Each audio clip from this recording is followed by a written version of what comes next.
Guys, I welcome you all to day 13 of Anthropology lecture series.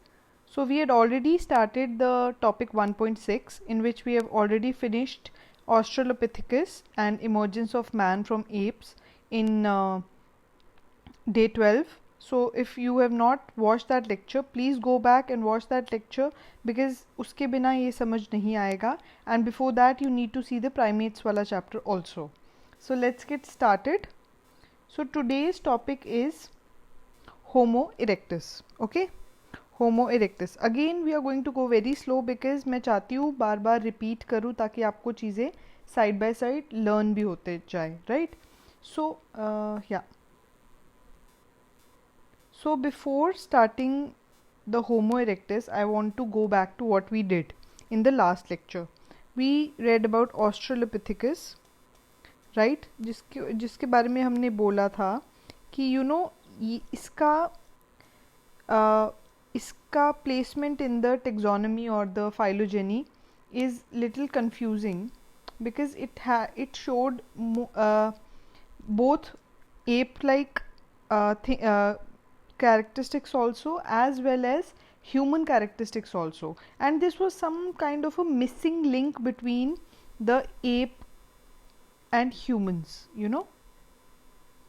कब हम exactly app से human बने, उस ट्रांजिशन में कहीं ना कहीं Australopithecus had a big role to play.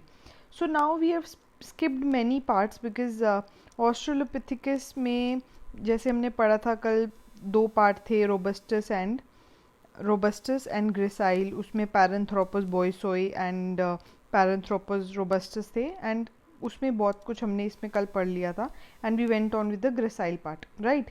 सो इसके बाद ऑस्ट्रेलोपिथिकस के बाद भी और होमो इरेक्टस के बीच में भी बहुत और स्पीशीज़ आए थे, ठीक है, जिन ऑफ कोर्स वो हमारे सिलेबस में मेंशन नहीं है, तो we are not reading about that. So इधर से इधर तक की जर्नी काफ़ी लंबी रही है. तो आप देखोगे कि अब फ्रॉम इसमें काफ़ी एप लाइक फीचर्स थे और इसमें काफ़ी ह्यूमन लाइक फीचर्स थे, ऑब्वियसली बिकॉज ये जीनस ह्यूमंस का जीनस है, Homo, right. Homo is the genus we are presently also in, that is we are Homo sapiens, right. We are Homo sapiens, right. So Homo erectus में बहुत सारे human like characteristics थे, right. So let's get started now. Homo erectus, genus Homo, ठीक है. Advanced features थे, इसीलिए होमो की category में रखा गया है, and 1.8 to 1.6 million years ago. और अगर मेरे को आपको टाइम बताना हो, ये कौन सा टाइम है, होलोसीन इपॉक का टाइम है जो हमने कल भी पढ़ा था. दिस इज़ होलोसीन इपॉक जो अभी भी चल रहा है, ठीक है. इसमें प्लीस्टोसीन, या जिसको हम बोलते हैं ना स्टोन एज, जब स्टार्ट हुई थी, प्लीस्टोसीन पीरियड में होमो इरेक्टस हमको मिला था, ठीक है. Now first fossil man to live in all continents, most widespread throughout the world. Now please try and understand the story. Let me take you back to here, okay. Let me just see guys, any doubts you can please put in the comment section. I will try and solve your queries, right. So just wait till I just try and understand what I'm trying to teach you.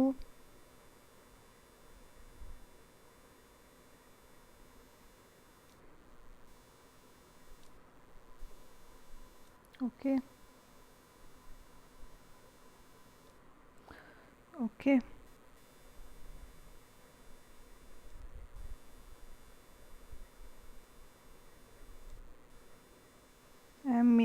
I am making this very fast, so थोड़ा सा नहीं, in fact काफ़ी ऊपर नीचे हो सकता है. So guys, please don't mock my, just little bit to give you a visual understanding. Just imagine this is the world, okay. हम अफ्रीका को बोलते हैं the cradle of civilization. Not this point exactly, I am just pointing to Africa, ठीक है. So now Africa पे ये लोग होमो से पहले ऑस्ट्रेलोपिथेकस और बहुत सारे लोग, इवन होमो इरेक्टस भी, इनके बहुत सारे स्पीशीज़ हमें देखने को मिले। बाय दैट टाइम, जब टाइम आगे आगे बढ़ता गया तो ये वर्ल्ड जो है आज ऐसे दिख रहा है, पहले ऐसे नहीं था ना। पहले it was one giant continent and one giant ocean, right.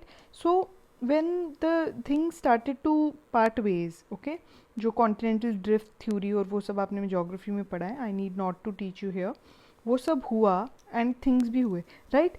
तो homo erectus started to move, मतलब ऑब्वियसली जैसे जैसे पॉपुलेशन बढ़ेगा, पॉपुलेशन प्रेशर बढ़ेगा तो एनवायरनमेंट पे प्रेशर बढ़ेगा।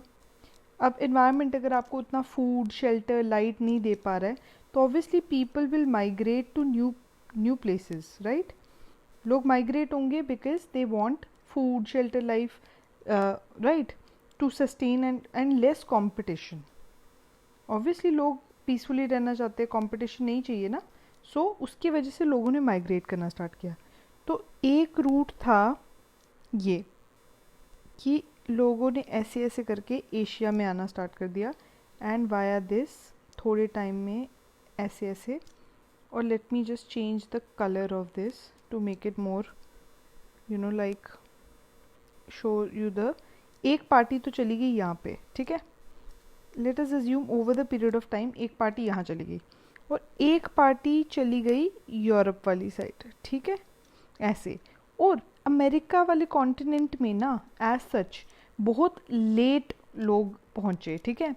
होमो स्पीशीज़ बहुत लेट पहुँचे बिकॉज ऑब्वियसली यू कैन सी कितना कट ऑफ है ना, दूर है, मतलब इधर से भी दूर है और इधर से भी दूर है, ओशन है ज़्यादातर, राइट, ज़्यादातर ओशन है तो दूर पहुँचे। इसीलिए इसको न्यू वर्ल्ड भी बोलते हैं, इसीलिए बिकॉज बहुत लेट एक्सप्लोर हुआ था, ठीक है। सो अब हम होमो इरेक्टस पढ़ रहे हैं। मैंने ये क्यों बताया, बिकॉज होमो थे ना, जो होमो थोड़े एडवांस्ड थे, ठीक है। अब ये इतनी दूर दूर पहुंच गए, सोचो इवेंचुअली एक पॉइंट के बाद तो यहाँ पे भी पहुंच ही गए थे, ठीक है। होमो इरेक्टस नहीं पहुंचे होंगे तो होमो सेपियंस तो पहुंच ही गए थे। तो दैट मीन्स टेक्नोलॉजी भी तो इम्प्रूव हो रही है। क्या पता इन्होंने बोट्स वगैरह भी बना ली हो। एटलीस्ट होमो इरेक्टस यहाँ तो चले ही गए थे इस पार्ट में जाने के लिए उनको कुछ ना कुछ छोटे मोटे बोट्स की ज़रूरत तो पड़ी होगी ना, तो टेक्नोलॉजी भी चेंज हो रही थी, right. So this is what I wanted to tell you from here.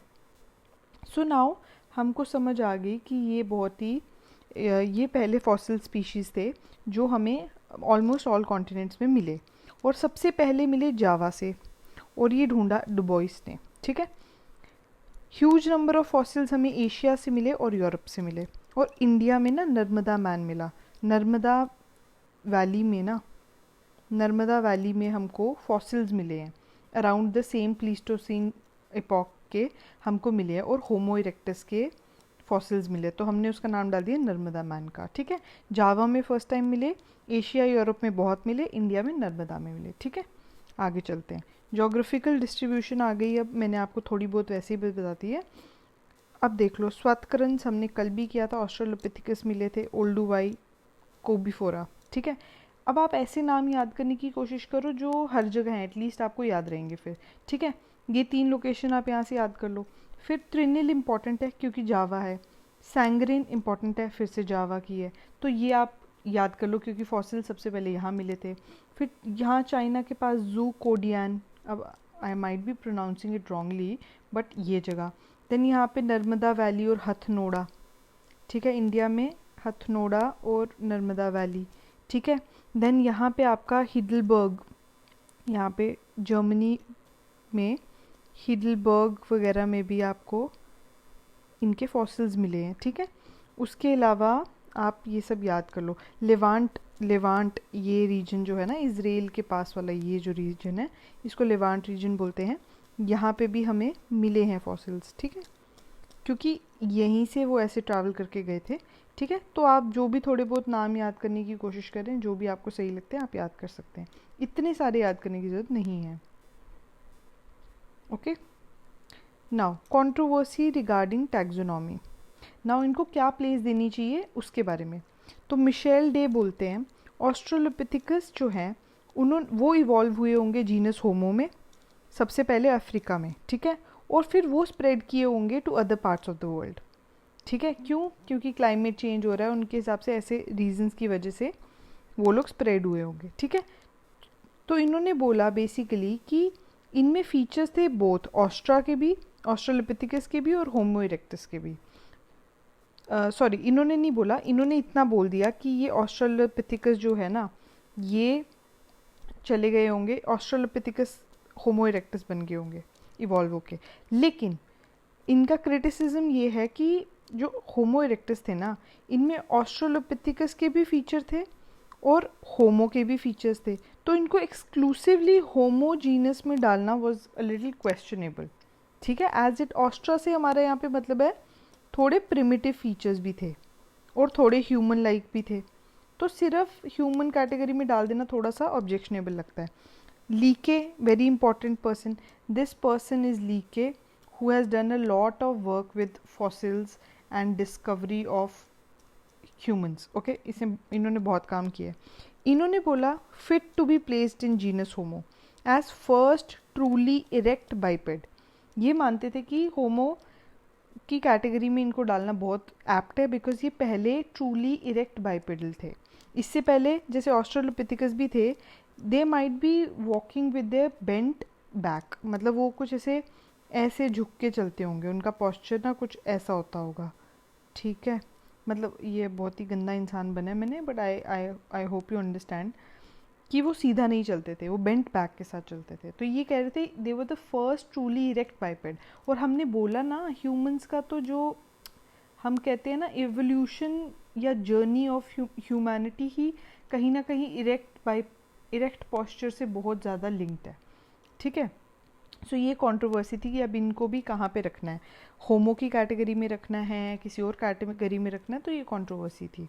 देखो ये कंट्रोवर्सीज हर एक में चलती हैं because every day people are discovering new things via, like today evolutionary genetics is a big part in studying fossils, तो every day new studies are coming up, तो ये controversies चलती रहेंगी, but this is what is all about. Now this is the skull of the Homo erectus. So you can see now it has become a lot more like human like, if you can say so, right? So cranial capacity 775 to around 1450 cc also, which is much more than man. So at one point erectus had a cranial capacity of more than man. So you can believe हम इनको primitive कैसे मान सकते हैं, because एक time पे इनके पास हमसे ज़्यादा ये हमसे हाइट में बड़े थे, ठीक है, बिल्ट में बड़े थे, ब्रेन साइज बड़ा था, तो सोचो हम इनको कैसे प्रिमिटिव मान सकते हैं। अब कुछ इनके प्रिमिटिव फीचर्स थे लाइक एंगुलर ऑसिपिटल कॉन्डाइल, अब ये चीज़ें कुछ आपको याद करनी पड़ेंगी, सो उसमें हम कुछ नहीं कर सकते। So they showed both advanced and primitive features. Okay, brow ridge like a bone, ये जो ब्राउ रिज दिख रही है आपको, this was like a bone, so again primitive feature because humans की ऐसी नहीं होती। Zygomatic arch like modern man, यानी कि चीक बोन जो थी वो mostly like a modern man थी। ठीक है, then absent sagittal crest, again modern man का फीचर है, क्योंकि मैंने लास्ट क्लास में बताया था कि ये नेक मसल्स को सपोर्ट करती है, तो नेक मसल्स को सपोर्ट करती है फॉर हैवी चूइंग। अब हमें हैवी चूइंग की ज़रूरत नहीं है, ठीक है, क्योंकि अब फायर भी इन्वेंट हो गई है। होमो इरेक्टस, पता नहीं अब होमो इरेक्टस ने फायर को इन्वेंट किया या पहले ही एक्सीडेंटली फायर इन्वेंट हो चुकी थी, बट डेफिनेटली फायर को कंट्रोल्ड यूज़ ऑफ फायर जो है ना, वो पक्का ही पक्का होमो इरेक्टस करते थे। कंट्रोल्ड यूज़ क्या हो गया, मतलब उनको पता था कैसे जलाना है, कितनी जलानी है, कितनी जगह में जलानी है, so they knew all of that. So जब उन्होंने भी प्रोसेस्ड फूड खाना स्टार्ट किया होगा तो इस सेजाइटल क्रेस्ट की ज़रूरत नहीं थी। Then parietal lobe well developed, ये जो पेराइटल लोब होता है, मतलब ये जो lateral part of the brain है, that was well developed. Then parabolic dental arcade, again human वाली ऐसे वाली शेप की पैराबॉल। देन रिसीडिंग फोरहेड, अब ये एक प्रिमिटिव फीचर आ गया कि फोरहेड रिसीडिंग था। और फ्लैटेंड नोज़, देखो आप नोज़ भी देख रहे हैं ना, इतना अभी जैसे ह्यूमन लाइक प्रोजेक्टेड नोज़ होता है ऐसा नहीं है, सो ये एक लेकिन एनी हाउ हमको एविडेंस ऑफ नेजल बोन तो मिल गया। इससे पहले लाइक यू सॉ ना ऑस्ट्रेलोपिथिकस की फ़ोटो, वो कितना एप जैसा था, कितने फ्लैट नोज था उसका, राइट। सो एटलीस्ट समहाउ इधर हमको नेजल बोन तो दिखनी स्टार्ट हो गई है, though primitive, but we can still see the bone, right. So again primitive भी है, एडवांस फीचर भी है। Thicker cranial bones, thicker cranial bones हो गई, लाइक अभी ये थोड़ा प्रिमिटिव फीचर है क्योंकि हमारा इतना नहीं होता है। And large mandible making the face prognathous, prognathous means थोड़ा आउटवर्ड, नॉट लाइक सीधा नहीं, थोड़ा आउटवर्ड प्रोजेक्टिंग, तो ये अगेन एक प्रिमिटिव फीचर आ गया। सो यू कैन सी हमको ऑस्ट्रेलोपिथिकस में मोस्टली स्कल पार्ट में तो प्रिमिटिव फीचर ही मिले थे, ठीक है, मोस्टली, और उसके बॉडी थोड़ा हमको थोड़ा सा ठीक लग रहा था, एडवांस फीचर लग रहे थे। लेकिन होमो इरेक्टस में फेस एनाटमी भी बहुत चेंज हो गई है, उसमें काफ़ी हमें प्रिमिटिव और इतने प्रिमिटिव नहीं है, थोड़े ज़्यादा एडवांस्ड फीचर्स मिले, right. Now is the post cranial feature. Post cranial तो हमने ऑस्ट्रेलोपिथिकस में ही देख लिए थे कि मोस्टली हो ही गए थे, तो इसमें तो ऑब्वियसली चेंज नहीं होने वाले ना। तो femur indicates erect posture, obviously, ठीक है। ब्रॉड पेल्विस, जिससे हमें पता लगा birth of large brain babies. अब ये बहुत इंपॉर्टेंट है क्योंकि जब हम क्वाड्रूपेड से बाइपेड बने ना, तो हमारा जो कहते हैं ना the space you know to support a baby या बर्थ कैनाल जिसको हम बोलेंगे, you know to give birth to baby, वो छोटा हो गया। तो you know it's not like we have only got from evolution, we have like bipedal होने की वजह से बर्थ कैनाल कम हो गई, छोटी हो गई है, उसकी वजह से you know mother feels pain while delivering a baby, तो वो एक प्रॉब्लम है। देन बैक पेन, बिकॉज सारा बॉडी वेट पैरों पे आता है, all the time you have to support your weight through your मतलब legs and you know spine, तो बैक पेन का एक इशू आ गया, right. So these are the things जो हमने एवोल्यूशन के कोर्स में मतलब लूज आउट भी किए, राइट। सो ब्रॉड पेल्विस क्या, अब पेल्विस के ब्रॉड होने से हमें ये भी समझ आया क्योंकि हमारा पेल्विस अब कुछ ऐसे शेप का है ना, मैंने आपको कल के वीडियो में भी बताया था, like something like this, whereas उनका कुछ ऐसा होता है, ठीक है। तो उनसे हमारा अब ये ब्रॉड है, ठीक है, ब्रॉड पेल्विस। इससे हमें पता चला कि large brand babies, you know large brand babies, और लार्ज ब्रेन्ड बेबीज़ आए, फिर उसके बाद उनकी डिपेंडेंस ऑन मदर बढ़ी और mother child bond and all of that things. तो बेसिकली पोस्ट क्रेनियल फीचर्स में इतना कुछ खास था नहीं क्योंकि ऑस्ट्रा में ही मोस्टली चेंजेस हो चुके थे, राइट। सो अभी मैंने पिक्चर डाली है जस्ट टू शो यू, ये है ऑस्ट्रेलोपिथिकस, देखो कितना फरी टाइप है। ये होमो हैबिलिस है जो हम नहीं पढ़े, ये ऑस्ट्रो के बाद था, हम सीधे होमो इरेक्टस पढ़ रहे हैं, राइट, क्योंकि होमो हैबिलिस सिलेबस में नहीं है। देन होमो निएंडर, ये हम पढ़ेंगे, होमो सेपियंस अगेन हम पढ़ेंगे, राइट। सो आप देख रहे हो होमो इरेक्टस का साइज ऑलमोस्ट या ह्यूमन से अभी के होमो सेपियंस से बड़ा ही है, राइट। बट आप देख सकते हैं एनाटॉमिकल चेंजेस कैसे हुए होंगे, right. Okay, so next is the culture. Now culture तो obviously culture in the truest sense अगर स्टार्ट हुआ था तो वो होमो इरेक्टस के साथ ही हुआ था, जिसको हम बोलते हैं ना स्टोन एज की शुरुआत। Stone age started with Homo erectus, ठीक है। So these are the tools which are very very crude pebble tools, you can see, right. ये you know they can be water borne also, ज़रूरी नहीं है, ऐसा नहीं है कि ऑस्ट्रा यूज़ नहीं करते थे, बट वो वाटर मतलब जो भी वाटर बॉर्न और like you know through the advent of environment जो क्रिएट हुए होंगे ना, उसके वजह से वो यूज़ मतलब जो उनसे बने हुए, वो खुद अपने टूल्स को बनाते नहीं थे, जो टूट फूट के जो एनवायरनमेंट में बचे खुचे जैसे मतलब लाइक पानी में टक्कर खा खा के वो छोटे हो गए या एकदम एज्ड हो गए, तो वो यूज़ करते थे पर वो बनाते नहीं थे। पर डेफिनेटली कहीं ना कहीं होमो इरेक्टस ने अपने टूल्स बनाने स्टार्ट कर दिए, ठीक है। सो ये डिफरेंट जगहों पे रहते थे, तो ऑब्वियसली डिफरेंट इकोनिशीज़ को तो इन्होंने यू नो यूज़ करना स्टार्ट किया ही, ठीक है। So they adapted to environments through their culture, rather than physical changes. So we saw जो भी थोड़ा वो चेंज हुआ है एनाटमिकली वो फेशियल में हुआ है, क्रेनियल में इतना कुछ चेंजेस सॉरी क्रेनियल और फेशियल पार्ट में हुआ है, पोस्ट क्रेनियल में इतना कुछ चेंजेस हुआ नहीं है. So what made them stand out, ये इतने इंटेलिजेंट स्पीशी कैसे थे? They were intelligent because they could develop culture. इन्होंने जो भी अडेप्टेशंस किया ये पूरे वर्ल्ड में फैले. यू नो आज के होमो सेपियंस कितने साल से रह रहे होंगे? कुछ like not even 2 lakh years on this planet, right? But Homo erectus हमसे like 10 times ज़्यादा टाइम रह कर गए हैं इस वर्ल्ड में. सो उनका success of you know surviving so many ages, so many kind of climates, so many different econiches has been definitely more than us, right? So they could do that because of culture rather than physical changes in the body. So their culture was lower Paleolithic, जिसको हम एक्यूलियन भी बोलते हैं. These are Acheulian tools only. Tools were very primitive, large pebble type tools थे. And Olduvai Gorge में हमें थोड़े से ज़्यादा एडवांस टूल मिले हैं, बट मोस्टली क्रूड टूल्स ही रहे हैं. और टूल्स में क्या मिला है हमें? Basically axe, scrapers, flake tools, ये सब मिला है. ठीक है. मटेरियल क्या था? स्टोन्स, बोन्स, हॉर्न्स, वुड, जो भी बेसिकली उनको मिलता था एनवायरनमेंट में, सबसे टूल बनाते थे.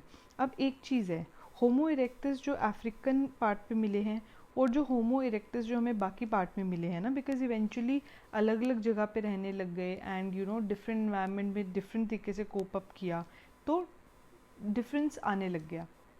लेकिन टूल्स में अफ्रीकन वाले होमो इरेक्टस ज़्यादा एडवांस थे, उसके अलावा ज़्यादा कुछ फ़र्क था नहीं. ठीक है. अब कल्चर में हमने देख लिया उनका टूल कैसा था, कल्चर टूल्स क्या था, मटेरियल क्या था. Next is hunting. अब एक कहते हैं ना जिसको हम परसिस्टेंट हंटिंग, वो करना स्टार्ट कर गए थे. परसिस्टेंट हंटिंग, परसिस्टेंट हंटिंग मतलब लगातार, without a break. That made them stand out because इससे पहले you know we had body hair जो बहुत थिक थी बॉडी पे. ठीक है. जिसकी वजह से आप स्वेट नहीं कर पाते थे, मतलब as in the other species could not sweat properly and थक जाते थे. ठीक है. बहुत ज़्यादा एनर्जी लॉस हो जाता था. So when as you can see they clearly do not have that much hair on the body, so that made them also you know could run, you know they could run till the time they eventually hunted the animal और उसको you know हरा देते थे. ठीक है. सो इतने you know ये 10 घंटे 12 घंटे भी मतलब ऑन द गो ये हंटिंग कर सकते थे. सो ये बिग गेम हंटर्स थे. ठीक है. और इसके एविडेंसेस हमको स्पेन एम्बोइना से मिले हैं. राइट. कैनिबलिज्म करते थे. कैनिबलिज्म मीन्स ह्यूमंस हैविंग मतलब eating the flesh of their own species. Right. So और इसका ये कैनिबलिज्म करते थे. Then habitation was near water sources, vegetation, animals. ठीक है. और जहाँ जहाँ वर्कशॉप मटेरियल मिलता था, लाइक वर्कशॉप्स हमको दिखे हैं जहाँ पे मटेरियल लाइक अच्छा रिवर बेड्स पे अच्छे पत्थर वत्थर मिलते होंगे तो वहाँ रहते होंगे. ठीक है. Then fire, I have already told you, इन्होंने फायर को कंट्रोल्ड वे में यूज़ करना स्टार्ट कर दिया था. Then community living. What one more thing which made them stand out was community living. First time social relations important थे. So social relations का मतलब है ग्रुप में रहते होंगे, कम्युनिकेट करते होंगे. So वहाँ से यू नो एवोल्यूशन अब देखो एडवांस हो रही है. पहले कुछ भी नहीं था, अब कितना कुछ आ गया. अब रिचुअलिज्म एंड रिलीजन भी आ गया है. ठीक है. और ये हमें कैसे पता चलता है? क्योंकि हमने बोन्स की अरेंजमेंट देखी है. जब फॉसिल्स एक्सकेवेट करते हैं तो देखते हैं कि मतलब लाइक एक ही डायरेक्शन में फॉसिल्स को लगाया गया है, या उसके साथ गार्लैंड्स यू नो फूल मतलब हमको कुछ गार्लैंड्स दिखे होंगे या कुछ इम्पॉर्टेंट छोटे मोटे जो भी उनके टूल्स होते होंगे वो दिखते हैं. ठीक है. सो इससे पता चलता है कि वो कुछ रिचुअल्स या आफ्टर लाइफ या रिलीजन में भी बिलीव करते थे and live naked. Okay. So this was the culture of Homo erectus. Now the phylogeny. Phylogeny is all the place in the evolution only. So Australopithecus. ठीक है. Australopithecus से हमारा Homo habilis बना. ठीक है. Homo habilis से Homo ergaster एर्गेस्टर नहीं भी याद रहे तो सीधे होमो इरेक्टस, देन होमो हेडलबर्जेनेसिस, ये हमने अभी पढ़ना है, तो do not worry, Homo neanderthals and Homo sapiens, right. So ये पाथ आप थोड़ा सा अगर रिमेंबर कर सकते हैं तो करना चाहिए।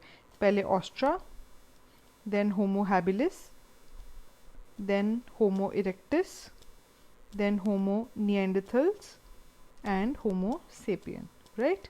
So this was the phylogeny. Now we have like one more topic, short video I'll make for homo erectus का जो आगे differentiation है हम वो करेंगे। तो पेकिंग मैन जो चाइना वाला होमो इरेक्टस है और जो अफ्रीकन वाला उसका काउंटर पार्ट है, we will complete that tomorrow, and in 1 or 2-3 more lectures we will complete this chapter. I'm also going slow because I want you to understand each and everything of it, because next chapter इससे बहुत closely related है। so अगर अभी याद करोगे तो तब कुछ problem नहीं होगा। so please guys, like, share, subscribe. Any doubts please comment down in the comment section below. Thank you so much.